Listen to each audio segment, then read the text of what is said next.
Hey, we're on to our very last person. She's been here before. She asked me to announce two things. She is a writer. She's one of 36 women comedians who wrote an essay for a book called No Kidding, Women Write Who Bypassed Parenthood. She's in that. She's in the anthology. And two, she writes crossword puzzles for the New York Times. Please welcome to the stage for a show called I'd Like to Buy an E, Please, Andrea Carla Michaels.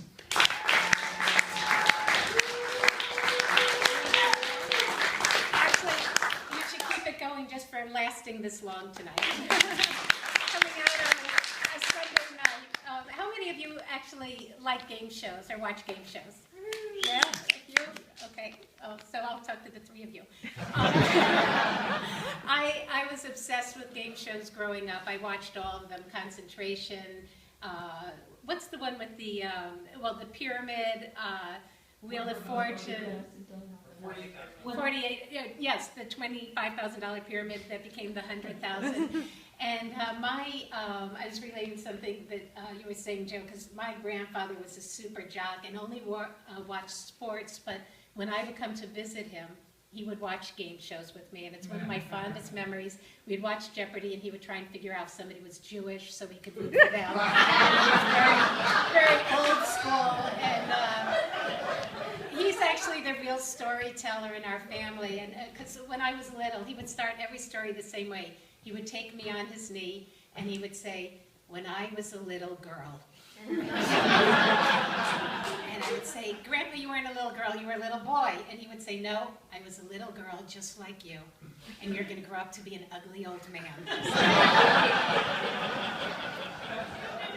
And I would cry. I was like 28, but still. I don't want to look like you. I want to look like Grandma. And then Grandma would come in. I'd cry even harder. And so the thing was, I was determined to be on a game show. I loved trivia. I loved. In high school, I was on our high school bowl quiz team. In college, I was on the college bowl quiz team. And my dream was to be on Jeopardy. And but it was off the air actually when I was in high school. Art Fleming was the host, and he actually was the MC for the college tournament. So I was in heaven, and so a couple of years went by. I'm living in LA, and the show comes back on. I take the test, I get on, and I lose. Or as my therapist taught me to say, I came in second. There's a little slide of it, if you can look close, like Captain Kevin Frears, who happened to be in full military uniform and set the daily record on my show. Our final question was on the Civil War. I knew nothing except what I had seen in Gone with the Wind. I mean, it was very sad. I think you can see he has $9,400 at this point. John has $0, didn't even get to play in the final question. I had $400. I got to like one vocabulary question right. It was very sad. And so I bummed for years. You know, I would try and watch the show, but the final category would be, Oscars or something I knew something about. And I go, ah! So I thought, I still want to be on a game show. I want to be on a game show. But I didn't know when to be, because at that point, there were very few left.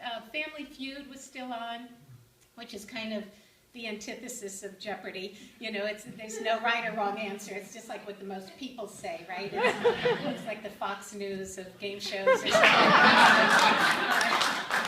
Because, they would have these absurd questions on there. They had name a wrinkled food. And I remember the father said prunes, the mother said raisins, the oldest son said scrambled eggs. And then there was a silence. And then what would happen? Good answer, right? They train you to say good answer, instead of you idiot, you were adopted. Or actually, no, but they. I'm trying to think of some of the other ones. They were that show. They had a name of famous Rudolph. Now, who would you guys say? Reindeer. Okay, so not so cultured. Did I hear Nuria? Valentino. Okay, so yes, Nuria, very cultured. Well, this guy said Hitler. Adolf Hitler. And it was up there. It was like number 3. So I thought, well, okay, I can't really be on that show because, first of all, my family doesn't talk to each other, and so we have our own little family feud going on. So I thought, finally, I am going to go on Wheel of Fortune. I love words. I love games. As a matter of fact, my first baseball game, I went to a Padres. I spent the whole time going, oh, you know, Padres makes 6 other words. You know, spared and grapes, and that's my extent of baseball knowledge. But so I thought, you know, I'll go on Wheel of Fortune. So I try out, I get on, and I'm thinking, okay, I have 6 months to prepare. So I start watching it religiously every night. And I brought this, well, I didn't bring this, they brought this for me. I had this big plan. This is the part I'm hoping you'll learn something that you can take with you for when you're on a game show. So they show you on the thing, they actually have the alphabet all written out above. And as you guess letters, they get crossed out, right? You don't see that at home, actually, but there's a big board. And so actually it's kind of a little crazy when people guess the same letter accidentally, because it's all right there. But you know, people get nervous. So here was my big plan. Every night, how many of you watch Wheel of Fortune, or have seen it? Oh, yay. Okay, so you know that in the old days, they used to say, give me, you know, 5 consonants and a vowel. And every single night, people said R, S, T, L, N, and E. Every night. So finally, they said, okay, you know what? We'll give you those. And we'll give you those, and you give us three more consonants and a vowel. So I was actually very excited because that's like half the alphabet. They're giving you half the alphabet, right? There's, what, 26 in the alphabet, and they're giving you already R, S, T, L, N, and E. So I figured they're not going to do U, V, W, X, Y, Z, right? But chances are there's not going to be a J, a K, or, you know. So I'm thinking if I win and I get to go to the final thing, I'm going to guess B, C, D, and A, right? Because if it's not those, then I can right away zero in on like the 3 letters that are left. That's the big plan. Okay, so I get on, I accidentally win, I'm now at the final thing, and they give me a word with 7 letters, and there is no R, S, T, L, or F. There is an E. And, oh, but they gave me a very big hint. The category was thin. So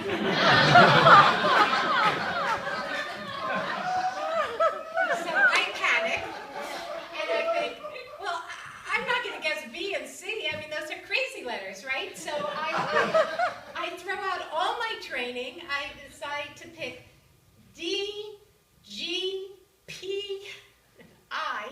I mean, I don't even remember to say A. So, okay, so there isn't, so those aren't in. There was a G. And then I'll show you, with any luck, from Ty.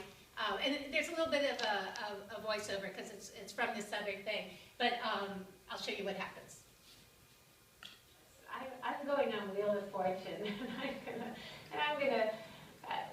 I just thought that would be the way to do it. Not realizing at the time that that was even a better fit for me, because we got to the very end. Category R, S, T, L, N, E. Anna, let's turn something there.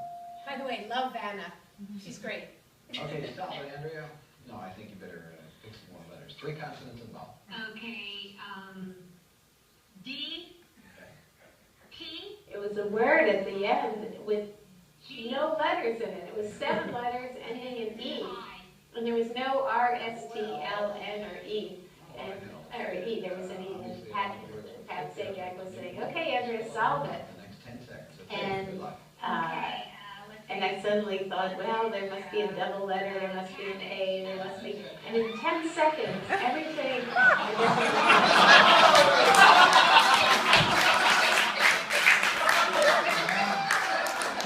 the word, and I don't know. It's the highlight of my life, and somewhat sad to say, until they did one of my crossword puzzles at the. So the point was, had I stuck to my plan, I would have had C, A, B, B. And I probably would have stood up there going, kabah! So you would think it's a good thing to like win a motorhome, you know. But what happened was it was a $50,000 motorhome, and they then told me it will cost you $8,000 to take possession of it in California, and it's counted as unearned income. So I was going to be taxed at about $15,000 on this unearned income. In the meantime, they also don't tell you that you don't get any of the money until 90 days after the show airs, and it doesn't air until 6 months after you taped it.